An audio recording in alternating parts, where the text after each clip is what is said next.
Condé, ministre de l'administration du territoire. Ensemble Unis et solidaires, nous vaincrons. Vive le Front National pour la défense de la Constitution. Vive le Front National pour la défense de la Constitution.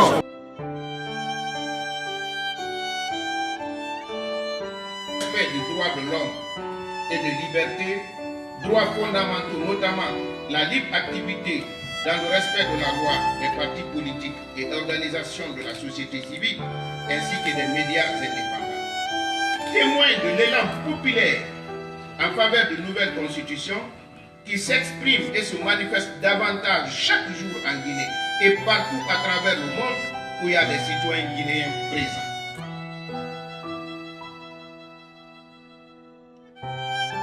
Citoyens, salut! Citoyens, salut! Citoyens, salut! Ensemble unis et solidaires! Ensemble unis et solidaires! Ensemble unis et solidaires! Vive le Front National pour la défense de la Constitution! Forme plurielle et démocratique constituée des partis politiques, d'organisations de la société civile et des citoyens indépendants qui entendent promouvoir des actions à l'intérieur du pays et partout dans le monde en faveur d'une nouvelle constitution. Depuis quelques mois, on se demande si on peut changer la constitution du 7 mai 2010. Eh bien, pour répondre à cette question, beaucoup de problèmes se sont soulevés, notamment la naissance d'un mouvement de contestation et ces autres de soutien, sans oublier les énormes batailles juridiques auxquelles se sont livrés différents académiciens et autres intellectuels. En effet, le véritable problème ne se trouve pas dans le changement de la constitution du 7 mai 2010. Le problème se situe dans le fait que le professeur Alpha Condé soit soupçonné de vouloir changer de constitution pour tout juste se maintenir au pouvoir, car l'actuelle constitution ne le lui permet pas. Mais en réalité, on oublie qu'aucune génération ne peut assujettir à ces lois les générations futures. Aucune constitution n'est éternelle et celle de la Guinée ne doit pas faire exception. D'ailleurs, l'actuelle constitution est dénuée de toute légitimité par sa manière de rédaction, mais aussi par sa manière d'adoption. Cette constitution ne remplit aucune condition de légitimité démocratique. La démocratie exige la participation du peuple dans les prises de décision sur des questions majeures, et cette participation se matérialise principalement par le vote et par le référendum.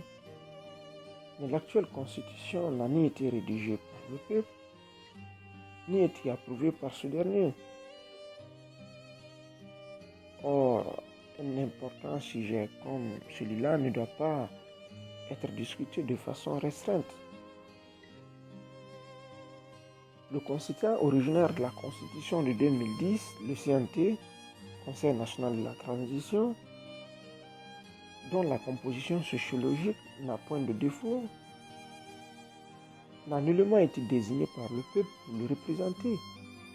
Néanmoins, cette constitution aurait pu avoir une part de légitimité si le CNT avait soumis le résultat de son travail à l'approbation du peuple. Mais malheureusement, ni l'un ni l'autre n'a été fait.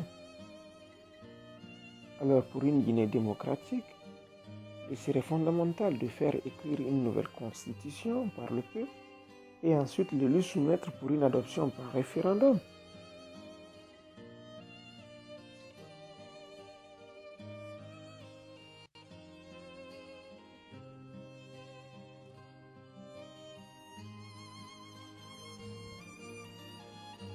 L'actuelle constitution ne prévoit aucun dispositif de changement entier de constitution.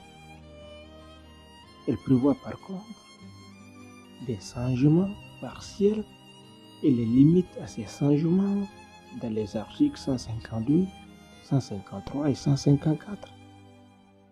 Le président de la République où les députés pourraient donc introduire à l'Assemblée nationale un projet ou une proposition de loi constitutionnelle relative à la convocation d'une assemblée constituante. Cette loi ne devrait pas être en violation de l'article 153, qui veut qu'aucun changement ne soit entrepris dans un certain nombre de périodes. De même pour l'article 154, qui interdit la mise en cause de certaines dispositions de la Constitution en les protégeant de tout changement. Donc, on en déduit là que seule une modification de l'actuelle Constitution pourrait permettre un changement de Constitution.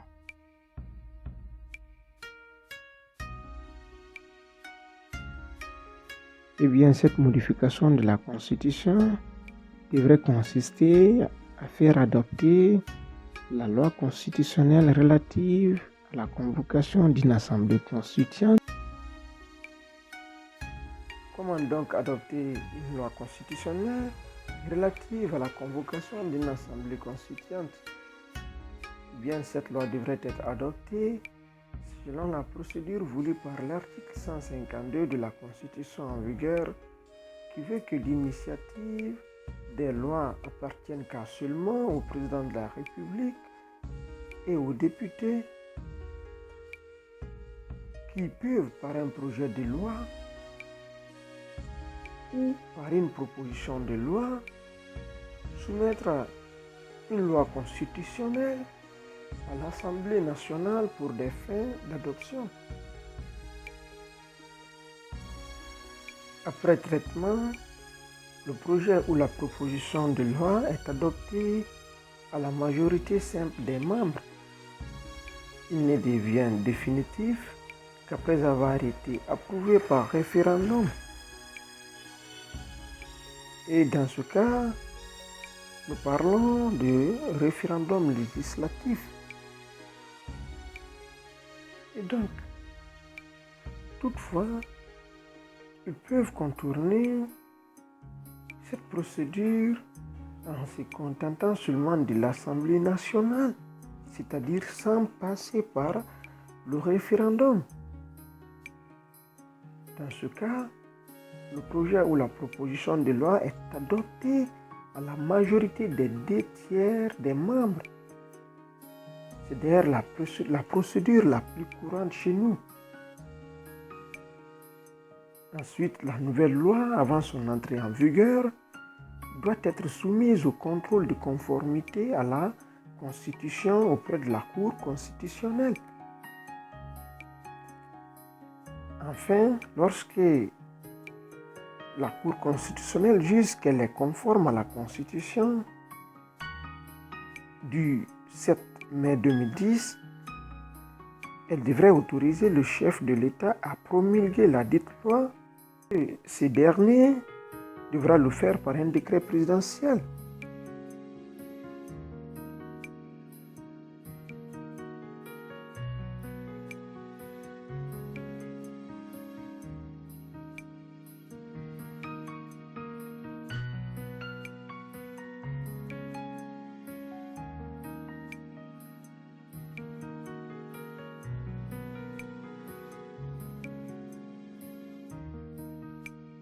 Tout d'abord, il faudrait retenir qu'il faut un minimum de consentement pour provoquer une assemblée constituante.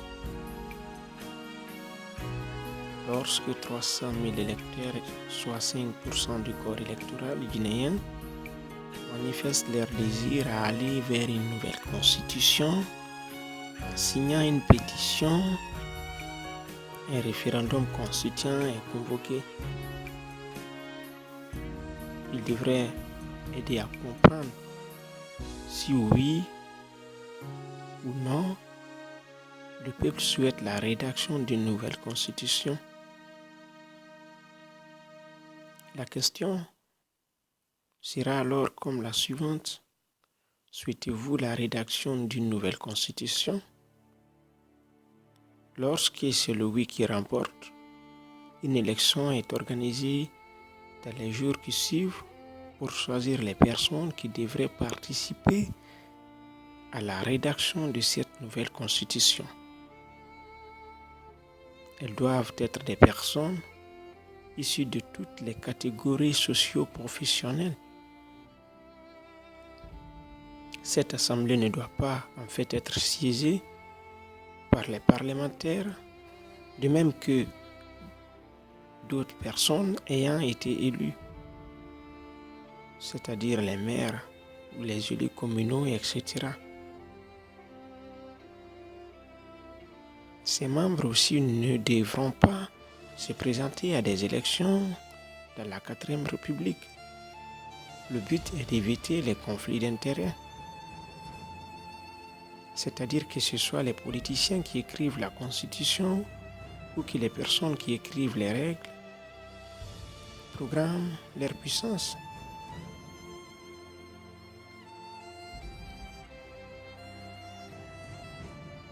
Après donc leur installation, les membres de cette assemblée devraient aller auprès du peuple pour recueillir l'avis de celui-ci afin de faire contribuer les citoyens à la rédaction de cette nouvelle constitution. Ils sont assistés par des juristes pour accorder une pédagogie à la démarche. Après des débats au sein de l'Assemblée constituante, bien sûr, et qu'au terme de ces débats, ils tombent d'accord sur un projet de constitution.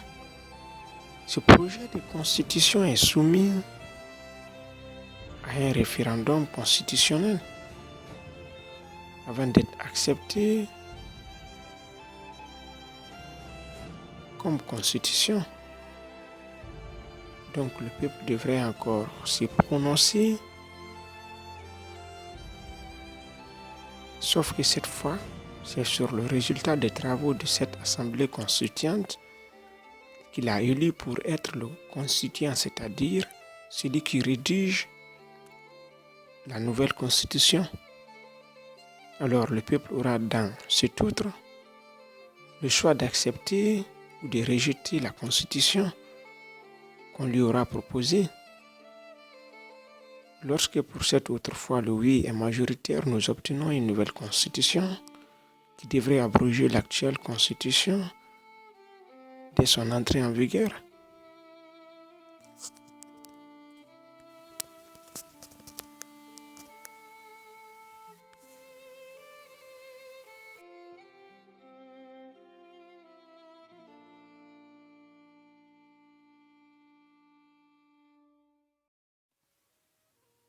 Eh bien, merci pour votre attention et nous venons de suivre en moins de 15 minutes comment est-ce que il est possible de changer la constitution de 7 mai 2010. Alors avant de se quitter, n'hésitez pas à vous abonner sur notre page Savoir et Société. Nous sommes disponibles sur Facebook, mais aussi sur YouTube. Et merci, au revoir et à bientôt.